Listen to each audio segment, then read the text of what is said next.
അയ്യപ്പ സംഗമവുമായി ബന്ധപ്പെട്ട് ഭക്തജനങ്ങൾക്ക് വേണ്ടിയാണ് അത് നടത്തുന്നതെന്നാണ് സർക്കാരിൻ്റെ നയം. പക്ഷെ അതിൻ്റെ വിവരങ്ങൾ പുറത്തു വരുമ്പോൾ എന്തോ ഒരു ആഡംബര ജീവിതത്തിൻ്റെ ഒരു വഴിയിലേക്കാണോ ഈ സംഗമം പോകുന്നതെന്ന് സംശയമുണ്ട്. 50-ലധികം യുവതികൾ, അതോടൊപ്പം തന്നെ റിസോർട്ടുകൾ, ഭക്ഷണം, എന്താണ് അവിടെ സംഭവിക്കാൻ പോകുന്നത്? ഈ കാണാൻ പോകുന്ന ഒരു പൂരമാണ് കേട്ടോ. അവിടെ നടക്കാൻ പോകുന്ന കാര്യങ്ങളെക്കുറിച്ചൊക്കെ നമ്മൾ അറിയുന്നത് മറ്റ് വാർത്താമാധ്യമങ്ങൾ വഴി തന്നെയാണ് കിട്ടിക്കൊണ്ടിരിക്കുന്നതും. അവിടെ നിന്ന് അറിയുന്നതും അത്തരത്തിലാണ്. അവിടെ ഒരുക്കങ്ങളൊക്കെ ആരംഭിച്ചു. അങ്ങനെ ഒരുക്കങ്ങളിൽ ഏർപ്പെട്ടിരിക്കുന്നവർ തന്നെ പറയുന്ന കാര്യങ്ങളൊക്കെ ഉണ്ട്. ഇത് ഈ പമ്പയുടെ തീരത്താണ് ഇത് നടത്തുന്നത്. മണൽത്തിട്ട ധാരാളമായിട്ടുണ്ട് നല്ലപോലെ.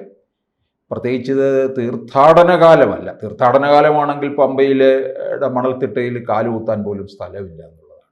ഇത് മാസപൂജ സമയം, കന്നിമാസത്തിലെ 5-ാമത്തെ ദിവസമാണ് ഇത് അയ്യപ്പ ഭക്ത സംഗമം നടത്തുന്നത്. ഒരു കാര്യം ഈ വായിച്ചപ്പോൾ മനസ്സിലാക്കുന്നത്, പത്രങ്ങളിലൊക്കെ വന്നുകൊണ്ടിരിക്കുന്ന വാർത്ത, അവിടെ വലിയ ആഡംബര രീതിയിലൊക്കെയാണ് കാര്യങ്ങൾ.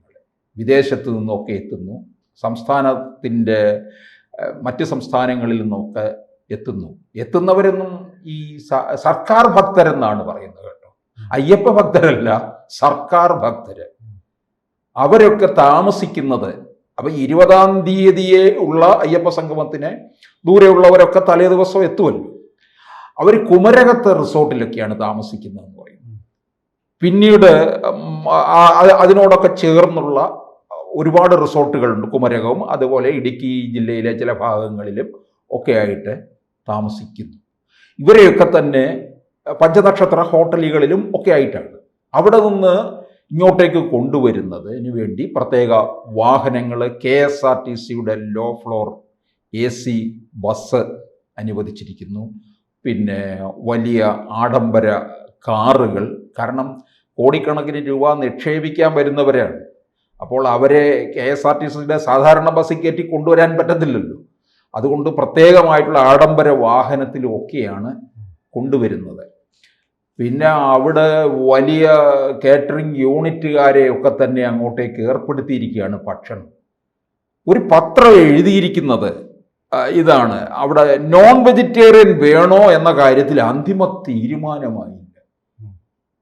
ഇത് പൂങ്കാവനമാണ്. ഇത് ശബരിമലയ്ക്ക് ശ്രീകോവിലിന് എത്ര പ്രാധാന്യമുണ്ടോ അതുപോലെ തന്നെ പ്രാധാന്യമുള്ള ഒരിടമാണ് പമ്പ. അയ്യപ്പ ഭക്ത സംഗമം നല്ലത് തന്നെയാണ്, ഞാനതിനെ അവിടെ യോജിക്കുന്നുണ്ട്.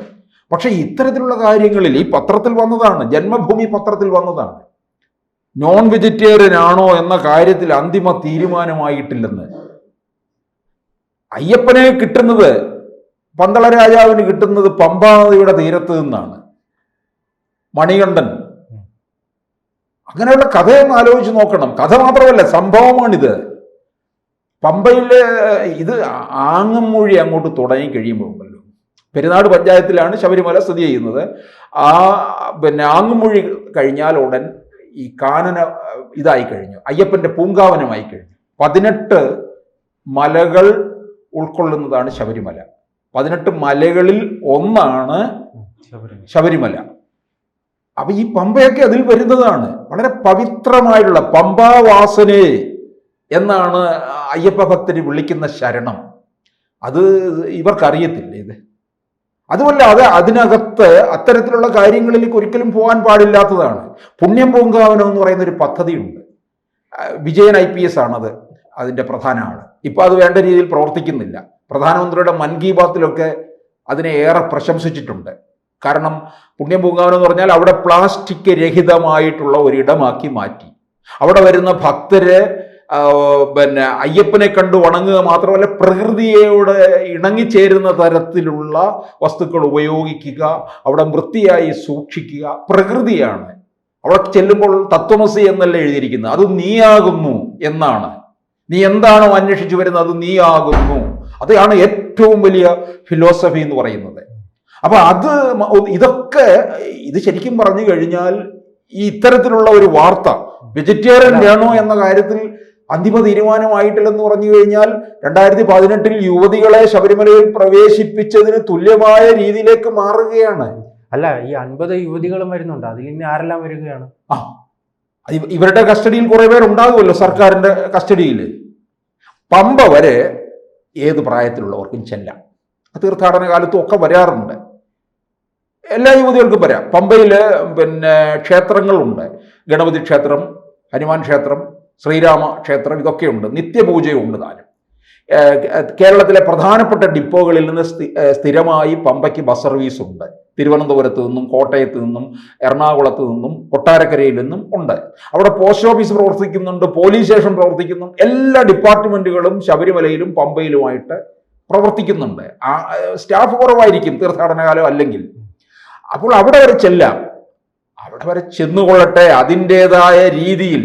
ഇപ്പം ഞാൻ പറഞ്ഞല്ലോ പുണ്യം പൂങ്കാവനം പദ്ധതി എന്ന് പറയുന്നത്. എന്നിട്ട് ഇവർക്ക് എത്തിച്ചു കൊടുക്കുന്ന വെള്ളം പ്ലാസ്റ്റിക് കുപ്പികളിലാണ്. 5000 കുപ്പി ഏർപ്പാടാക്കിയിരിക്കുകയാണെന്ന്. അവിടെ പമ്പയിൽ അല്ലാതെ തീർത്ഥാടന കാലത്ത് ഇത് അനുവദിക്കത്തേയില്ല. പ്ലാസ്റ്റിക് കുപ്പിയിലുള്ള വെള്ളം വിൽപ്പനയ്ക്കില്ല. നമ്മൾ പ്ലാസ്റ്റിക് കുപ്പിയും പിടിച്ച് വെള്ളം കൊണ്ട് കോരാൻ ശ്രമിച്ചാൽ അവിടെ പമ്പയിൽ തടയും നമ്മളെ. അവിടെയുള്ള നിലവിൽ എന്താണോ രീതി അതിന് വിപരീതമായാണ് സംഭവിക്കാൻ പോകുന്നത്. വിപരീതമായിട്ടാണ് കാര്യങ്ങൾ. ഈ ഭക്തര് മുഴുവൻ ഇപ്പോൾ രംഗത്ത് വരുന്ന ഒരു കാര്യമല്ല ഈ ഒരു വാർത്ത. ഇത് നമ്മൾ പടച്ചുവിടുന്നതല്ല, ജന്മഭൂമി പത്രത്തിൽ വന്നിരിക്കുന്ന കാര്യമാണ്. അയ്യപ്പന്മാർ വന്നാൽ സാധാരണ എങ്ങനെയാണെന്നറിയാം. ശബരിമലയിൽ അവിടെ സ്റ്റാർ ഹോട്ടലൊന്നുമില്ല, സൗകര്യങ്ങളൊന്നുമില്ല. ഭക്തരവിടെ ആ തിരുമുറ്റത്തങ്ങ് വിരിവെക്കുകയാണ്. അവർ കൊണ്ടുവരുന്ന ഷീറ്റ് അങ്ങ് വിരിച്ച് അതിൽ അതിൻ്റെ മുമ്പിൽ കിടക്കാനെങ്കിൽ ഇടം കിട്ടുമോ എന്ന് അയ്യപ്പനോട് പ്രാർത്ഥിച്ചുകൊണ്ടാണ് ചിലർ വരുന്നത്. കാരണം അവിടുത്തെ ആ ഒരു കാനനത്തിൻ്റെ ഭംഗിയും ആ കാറ്റും അതാണ് വേണ്ടത്. ആ എനർജിയുമായിട്ടാണ് തിരികെ ഭക്തരിറങ്ങുന്നതും പിറ്റേ കൊല്ലവും ചെല്ലുന്നതും. അങ്ങനെയാണ് അവിടെ രീതി. പണ്ട് കാലങ്ങളിൽ ഈ അവിടെ താൽക്കാലിക ഷെഡുകൾ ഉണ്ടാക്കി പിരിവയ്ക്കാനുള്ള അവസരം ഉണ്ടാക്കി കൊടുക്കുകയാണ്. പിന്നീടാണ് കുറച്ച് കോൺക്രീറ്റ് സൗധങ്ങളൊക്കെ ആയിക്കഴിഞ്ഞത്. ഇപ്പൊ ഇവർ വന്നിട്ട് ഈ സർക്കാർ ഭക്തർ വരുന്നത് എവിടെയാണ് താമസിക്കുന്നത്? അവർ വിരിവെക്കുന്നത് റിസോർട്ടുകളിൽ വിരിവെക്കുന്നു. പിറ്റേ ദിവസത്തെ അവരുടെ ഭക്ഷണ രീതി ഇതാണ്.